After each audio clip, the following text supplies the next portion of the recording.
Okay, so what have I got now? So this right here, I picked it up at a yard sale. I think I paid $5 for it. I carried it for a long time. I literally carried this knife. I love this knife.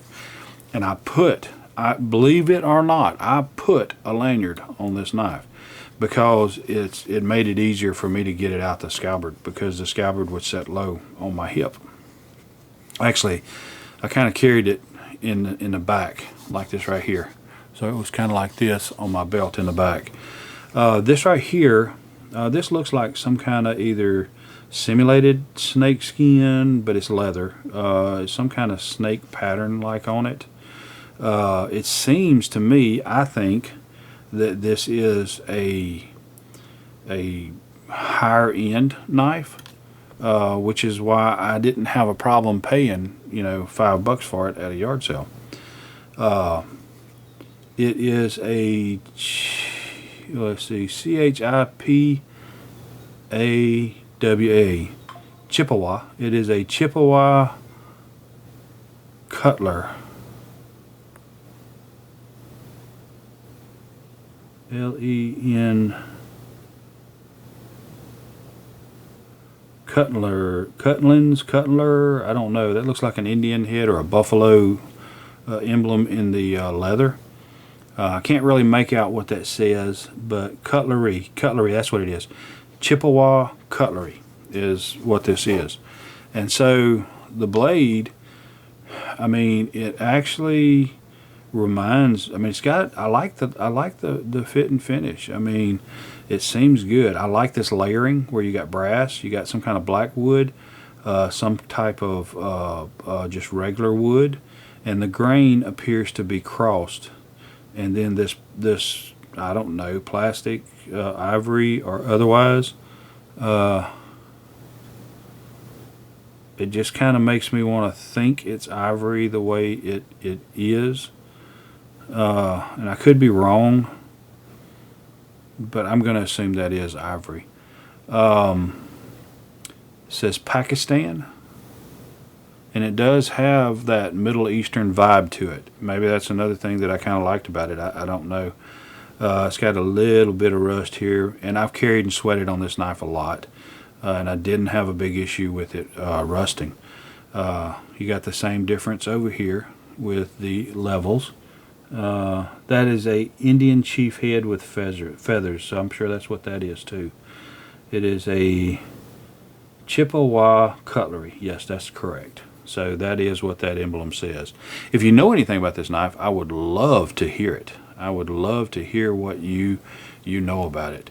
I love this knife. I love the way it looked. I was drawn to it. I carried it for a long time, but then I really quit EDCing a fixed blade, which I do kind of want to get back to it again if I could work something out for a decent cross draw that I could put on my belt easily and have a cross draw style setup. A small compact blade about that long. That's decently in length. You know what? I rolled the edge on that thing. I can't believe it. I did. I'm the only one sharpening this thing since I got it. So I rolled the edge on that baby. I sure enough did. But this knife right here, I really like the look of it. I like the feel of it. The lines are even. It's got that handmade type deal, or it just kind of seems like it is. There is a little bit of it's not matched up quite as well. The grind, the finish is not quite as much in here. It's a little bit off. So there's a little bit out there. This right here, I can feel a little bit of the lines back here, but I can tell that it appears that this was ground and smoothed with the scales on the back, the handle here, because this appears to all be done together. The striations all match up with one another. So, I don't know if that's indicative to high end or what. You tell me. but I can see some imperfections, which I don't mind, especially in anything that's handmade and put together. If you look at it here, you'll see that this brass piece is a little longer than this side over here. The black wood, whatever that is, which that might be some kind of plastic, but I think it makes me think it's some kind of finished wood, and with the grain going this way is what it looks like, is about the same on each side. And then you've got this darker wood here, which this, I don't know what maple or walnut, and maybe that's a little lighter, so that could potentially be heartwood, and I don't know. You tell me. But you can see that this side is a little bit longer than this side over here. And that's kind of in lines with this, because this scale's a little longer, this piece is a little longer than this side over here. And then of course that makes this piece shorter than this piece over here. So you can see the mismatch from one side to the other. Maybe it's more, yeah, it's more obvious on the back when you look at it on the back. You can see how this side, this scale's longer, this one's shorter, this one's about the same, and then this one's just barely shorter. And so, I mean, I don't look at that as a negative in a handmade knife. I look at it as character. I feel like that when you've got slight indifferences in a handmade knife, that builds character into the blade as far as I'm concerned. What builds cheapness, because overall both of these sides, the scales on both sides are matched. They're both the same length. Everything is blended in well. Nice. It's not painful. There's not a lot of ridges. It fits the hand. It's not bad. That doesn't fit my hand because it's just, I have to, this is me gripping it. I can't grip it like that quite so well. It doesn't feel as good. But you've paid enough attention to it to make everything finished off, decent. And so looking at little small imperfections such as scale differences from one side to the other, but overall the scales match. And so it kind of tells me that there was time and effort put into it at the same time as it being handmade. And so this stuff like this is character to me. It may not be to you, but I feel like it's character. Now I'm looking at the tip. I think the tip could have been done a little better. It's kind of a fat tip. This is not it's a pointed tip, and as heavy as that tip is, you could probably drive it through steel and it wouldn't break. But at the same time, it's not what I'd call pokey or pointy or jugger.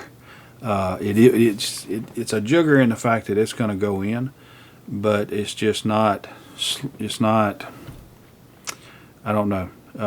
To me, penetration is one of two different things. It's either you get through something hard and the blade survives, or you can get it deeper into something. So when you've got a heavier tip like that, your penetration is not going to be as deep going into something because you got more friction against the blade. It's larger. It's a larger sized deal. And if it's slender, then you're going to get a deeper penetration because it's less force required to get it in there. But at the same time, your tip is weaker. So I mean, look at it however you want. The sheath is well made too, in my opinion. Everything is pretty close. There's a small difference between this side and this side right here with this little decorative piece right here, and that could just be, let's see, about 1/8 of an inch, I'd say. And the stitching's held up quite well in this scabbard. So it's made good. So that's what I say. I don't think it's a dime store knife, but then again, I don't know if it has any value. If you know anything about it, please let me know, share with me, because I'd love to know as well. I want to know if there's anything, good about this knife that you know. Because I'd like to know for sure if that is ivory or bone of some sort. I just want to, from what I can see, I want to think that it is, because as I'm looking at this, I can see little pits, and I can see lines coming down through it as though it is bone. I can't describe it, but if you've had a bone handle knife, then you know what I'm talking about. And I can see wood grain here, of course, here going this way, and I can see wood grain crossing on this black wood right here. And so it's multiple pieces in there. It's layered multiple pieces. This thing tells me that it's probably well-made, inexpensive Pakistani knife. If you know anything about it, I'd appreciate if you'd share with me, because I really would like to know more about it myself. But there you have it. That's another one of my knives that I've been running around with for a while. I like it, and I'm probably going to end up carrying it again some more in the future. So probably may take this sheath and just carry it in my pocket, and I'll have the lanyard out to be able to grab the lanyard to pull the knife out of my pocket. So anyway, I appreciate you. I enjoy spending time with you, and I will see you next time. Your time is very important to me, and I thank you for spending it here with me. Thanks, and God bless.